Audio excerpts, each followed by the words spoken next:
इतिहास लिखा है इसमें, कुछ खास छिपा है इसमें। इतिहास लिखा है इसमें, कुछ खास छिपा है इसमें। मर्यादा है, कोई वादा है, विश्वास रखा है इसमें। सात फेरों से मिला ये तो उपहार है, मेरा श्रृंगार है, मेरा श्रृंगार है, मेरा श्रृंगार है, मेरा श्रृंगार है। मंगलसूत्र, मंगलसूत्र, मंगलसूत्र, मंगलसूत्र, मंगलसूत्र, मंगलसूत्र,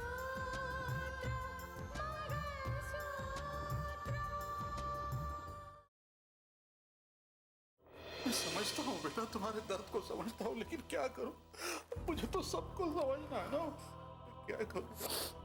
आप भी जल्दी से जल्दी बहू घर लेके आना चाहते हैं और मैं भी बेटी की शादी करके अपनी जिम्मेदारियां पूरी करना चाहता हूँ।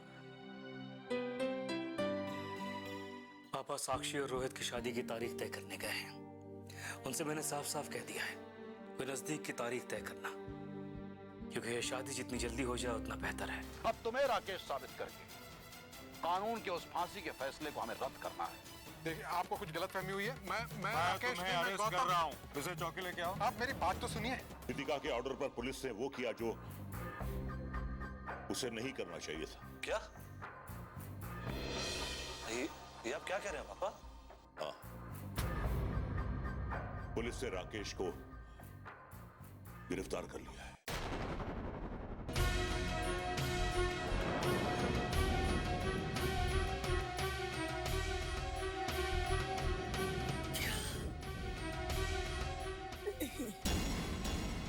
नहीं नहीं, ऐसे नहीं हो सकता।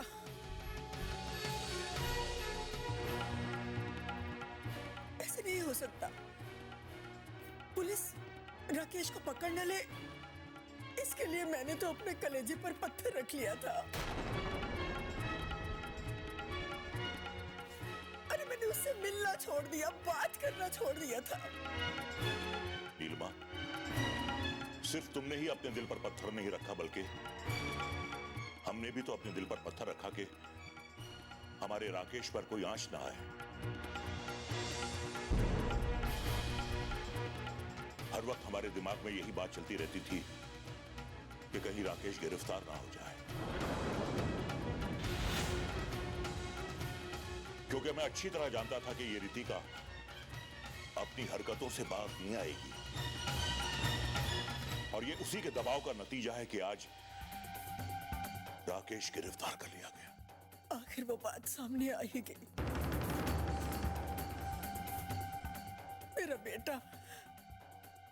मेरा बेटा पुलिस की गिरफ्त में आ ही गया।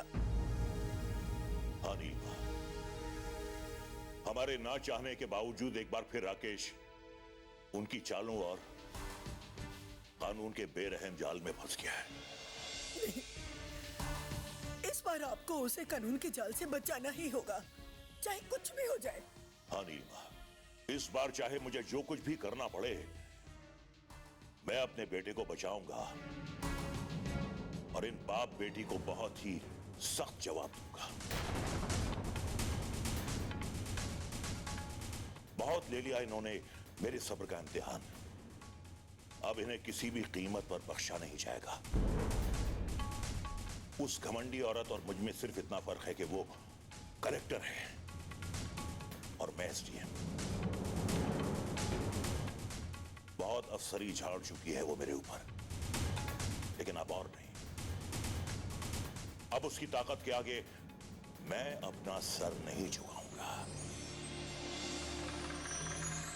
अब मेरी बारी है, अब मैं जो करूंगा वो तुम देखना,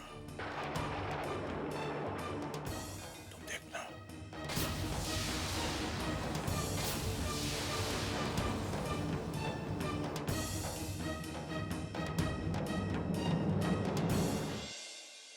राकेश अगर कानून की नजर में मुजरिम है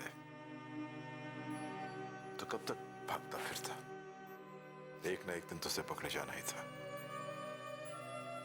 राकेश को बेगुनाह साबित करने का जो प्रण लिया है रितिका ने, उसका क्या होगा?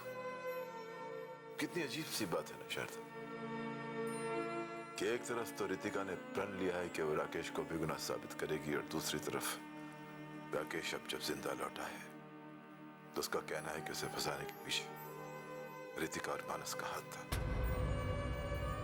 हम तो यही सोचते रहे कि राकेश ने आखिर ऐसा क्यों कहा, लेकिन मेरा दिल कहता है कि इसमें कोई तो बात है ऐसी जो हमें समझ में नहीं आ रही है।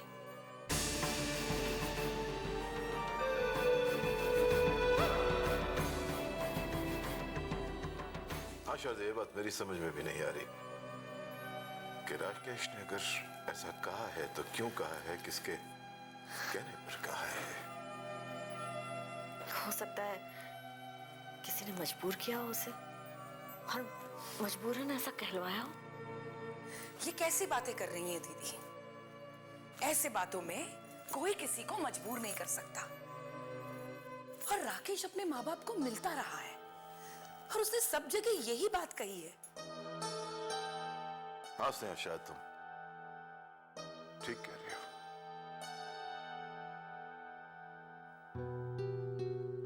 मुझे भी इस बात में कहीं कोई गुंजाइश नजर नहीं आ रही कि किसी ने उसे इतना मजबूर किया हो कि उसने इतनी बड़ी बात की हो। लेकिन कोई ना कोई बात तो जरूर है।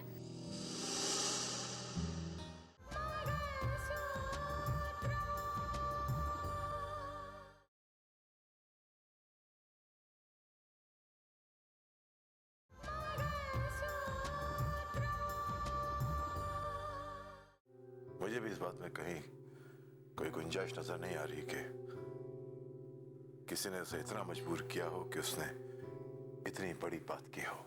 लेकिन कोई ना कोई बात तो जरूर है, वरना राकेश जो कि रितिका से इतना प्यार करता था, उसे इतना मानता था, वो भला उसके बारे में ऐसी बातें कैसे कर सकता है? उसने सिर्फ बात ही नहीं की, बल्कि उसके जिंदा लौटने के बाद रितिका और मानस के खिलाफ जो साजिश रची गई है उसमें कहीं ना कहीं वो भी शामिल है। ये क्या कह रहे हैं आप भाई जी?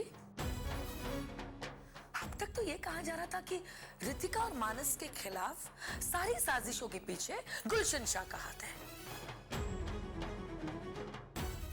और अब आप ये सारी बातें राकेश के बारे में बोल रहे हैं?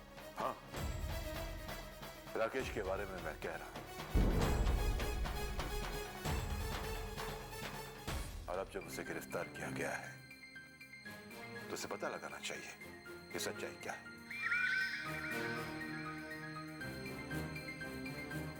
ये जो साजिश रची गई थी, इसके पीछे किसका हाथ है और वो किस हद तक शामिल है, होगा, इसका खुलासा होगा, जरूर होगा।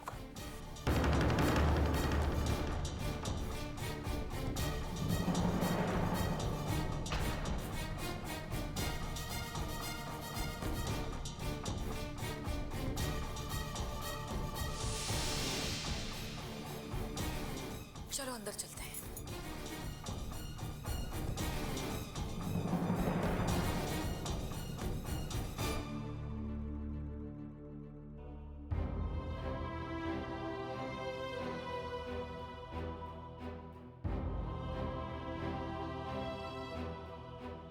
बैठो। दीदी, ये उसी राकेश की बात हो रही थी ना जिससे रितिका जी की पहली शादी हुई थी? हाँ, उसी राकेश की बात हो रही थी। क्या तुम उसे जानती हो? मैं भला कैसे जानूंगी? लेकिन हाँ, बापू के मुंह से मैं कई बार उनका नाम सुन चुकी हूँ। तो फिर तुम उसे पहचानती भी नहीं होगी। मैं भला कैसे पहचानूंगी? मैं तो शादी में भी नहीं आई थी। राधिका, मैंने तुम्हें उस दिन भी समझाया था और आज भी समझा रही हूँ। मैं नहीं चाहती कि तुमसे कोई गलती हो। मैं कुछ समझी नहीं दीदी। आज तुमने राकेश के बारे में सिर्फ सुना है। कल को ऐसा भी हो सकता है कि तुम राकेश को जब देखो तुम्हें ऐसा लगे कि तुम उसे जानती हो या तुम उसके बारे में कुछ जानती हो। मैं भला कैसे जानूंगी दीदी? सवाल मत करो और मेरी बात सुनो। तुम्हारे दिमाग में ये अच्छी तरह से डाल दो कि अगर कल को तुम्हें राकेश के बारे में कोई भी नई बात पता चले तो तुम तुम्हारी जुबान बंद रखोगी, खोलोगी तो सिर्फ मेरे सामने, क्योंकि मैं नहीं चाहती कि कोई ऐसी बात हो जिसमें तुम्हारा नाम आए और मुझे बदनाम होना पड़े। पर दीदी, जब मैं राकेश को जानती नहीं, उसको पहचानती नहीं, तो भला मैं उसके बारे में कुछ क्यों बोलूंगी? और आप मुझे ये क्यों समझा रहे हो दीदी? मेरी तो समझ में कुछ नहीं आ रहा। फिलहाल तुम्हें समझने की जरूरत नहीं है। कुछ ऐसी साजिशें रची जा रही हैं कि अगर बात खोले तो तूफान खड़ा हो। और याद रखना, उस तूफान में हमें नहीं जाना।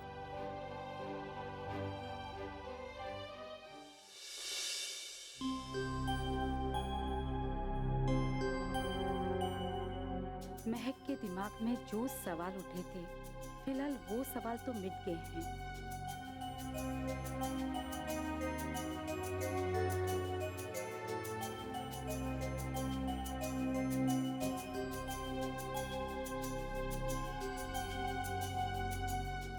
और उसके पापा ने मुझे भी ये हिदायत दी है कि महक के सामने कोई मामला आना ही नहीं चाहिए। लेकिन क्या ये बात छुपी रह सकेगी? इस घर में एक साथ रहते हुए महक उन सारी बातों से अनजान रह पाएगी? कहते हैं दूरियां दिल की मोहब्बत को और बढ़ाती है। महक भी इस देश से दूर रही है ना। न जाने अपने देश से उसे कितना लगाव है, कितना प्यार है। न जाने क्या क्या सोच रखा है उसने। और अगर उसे अपनी पापा की सच्चाई का पता लग गया तो?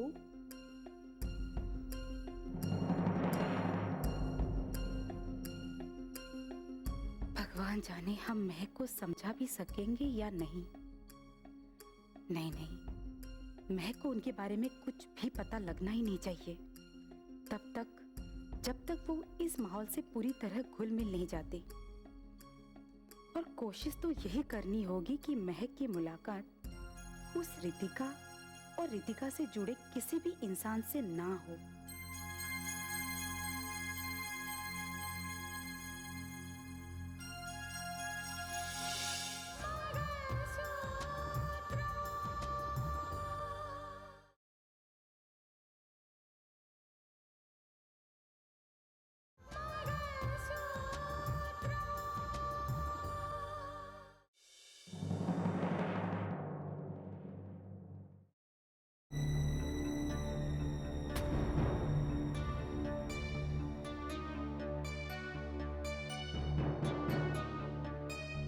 राहुल, तुम यहाँ इस वक्त? हाँ, कुछ बातें सुनने को मिली तो खुद को रोक नहीं पाया।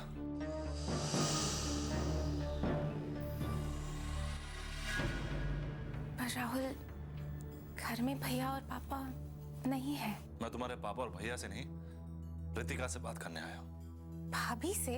हाँ, कहाँ है वो?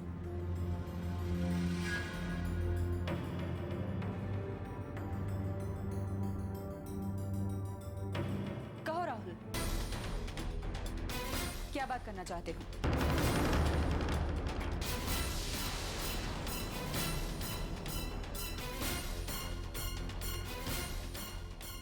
मुझे आपके बारे में सोचकर हैरानी भी होती है और अफसोस भी होता है कि आप एक औरत नहीं बल्कि एक पत्थर दिल औरत है।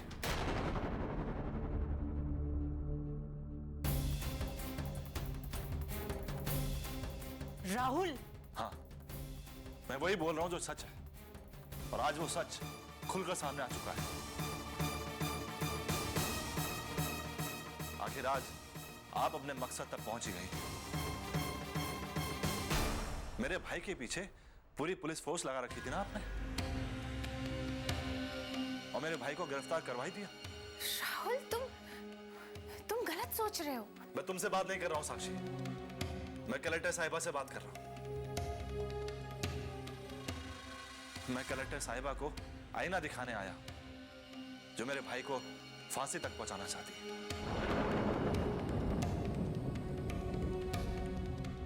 लेकिन इन्हें दूर दूर तक एहसास नहीं है कि अपनी पावर और ताकत के हाथों ये अपने अंदर की औरत को पहले ही सूली पर लटका चुके हैं।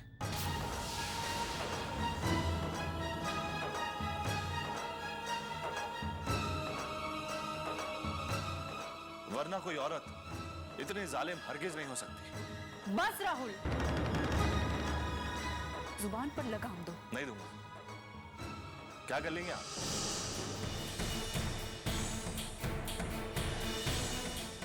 मुझे भी मेरे भाई की तरह फांसी तक पहुंचा देंगे? नफरत करता हूं मैं आप जैसी औरतों से।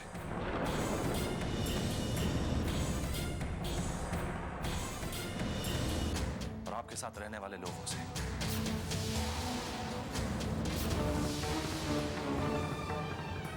नफरत करता हूं। बस राहुल, बहुत हो चुका। अब तुम एक लफ्ज नहीं बोलोगी। मेरे सामने खड़े होकर मेरी बेइज्जती कर रहे हो। मैं तुम्हें दिखा सकती हूँ कि इस बात का अंजाम क्या हो सकता है, लेकिन मैं ऐसा करूंगी नहीं, क्योंकि मैं रिश्तों की अहमियत जानती हूँ, उनका दर्द समझती हूँ। मुझे पता है कि तुम यहाँ क्यों आए हो। अपने भाई के प्यार की वजह से आए हो, उसके दर्द की वजह से आए हो, मैं जानती हूँ। लेकिन बहुत हो चुका। मुझे तुमसे कोई शिकवा गिला नहीं है। मैंने तुम्हें माफ किया। अरे आप क्या समझेंगे रिश्तों को जो खुद इतनी साजिशें रच चुकी हैं? अफसोस राहुल, वैसे तो इंसान अंधेरे में ठोकर खाता है, लेकिन तुम अपनी सोच से ठोकर खा रहे हो, वरना मुझसे बात करने के लिए यहां तक नहीं आते। फिलहाल तुम यहां से जाओ। जाओ राहुल।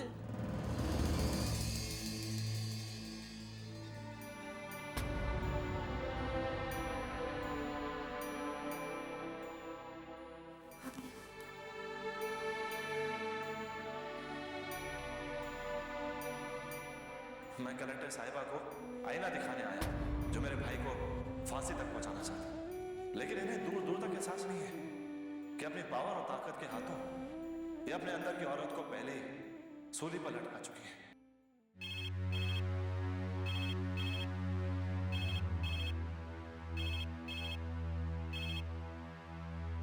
हेलो। ये अच्छा नहीं हुआ जज साहब। इंसाफ के नाम पर नाइंसाफी का खेल कब तक खेलते रहेंगे आप लोग? कब तक? ये नाइंसाफी का नहीं, कानून का खेल है। मुजरिम और पुलिस के बीच सांप सीढ़ी का खेल। मुजरिम चाहे कितना भी शातिर क्यों ना हो, सांप उसे डसी लेता है, वो धड़ाम से गिर जाता है।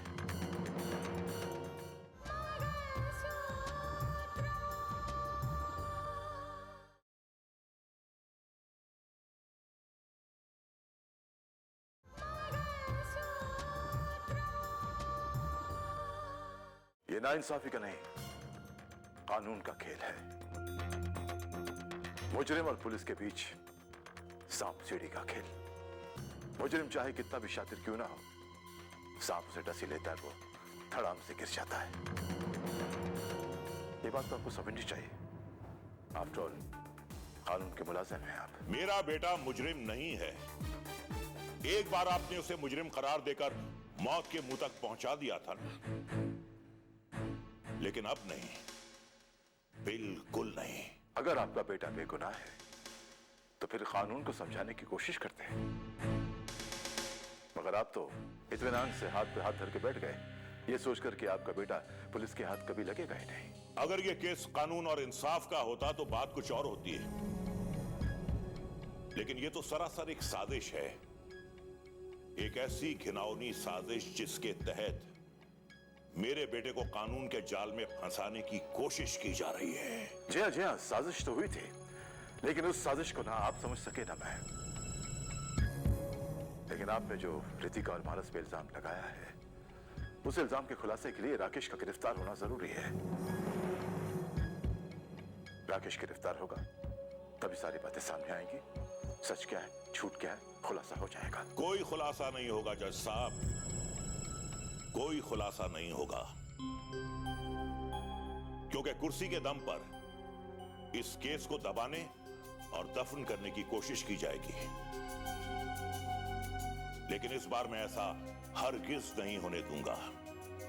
मैं अपने बेटे के साथ कोई भी नाइंसाफी नहीं होने दूंगा, चाहे इसके लिए मुझे कुछ भी करना पड़े। और एक बात कान खोलकर सुन लीजिए जज साहब कि इस बार मैं खामोश भी बैठने वाला नहीं हूं। I am not going to keep quiet. जी हाँ, मैं भी यही चाहता हूं कि आप बिल्कुल खामोश न रहें। आप हकीकत की तह तक पहुंचे। जब सच्चाई सामने आएगी तो आपकी आंखों पर जो गलतफहमी का पर्दा पड़ा है ना, वो तभी हटेगा। राकेश की वापसी के बाद तो वो पर्दा हट ही गया, और पिछली बार जो दुश्मनों के चेहरे छुपे हुए थे वो इस बार सब के सब बेनकाब हो गए। अब उनका जवाब उसी अंदाज में दिया जाएगा। ये मेरा खुला चैलेंज है, और मेरे इस चैलेंज को पहुंचा देना मोहतरमा कलेक्टर साहिबा और मानस तक। गुड बाय।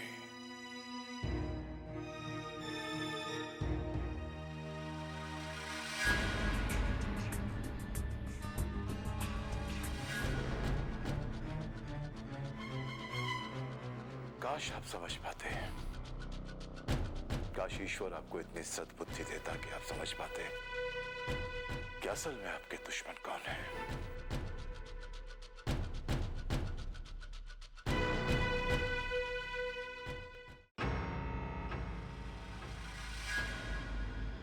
कच्चे धागे से बंधा इसमें संसार है, पिया का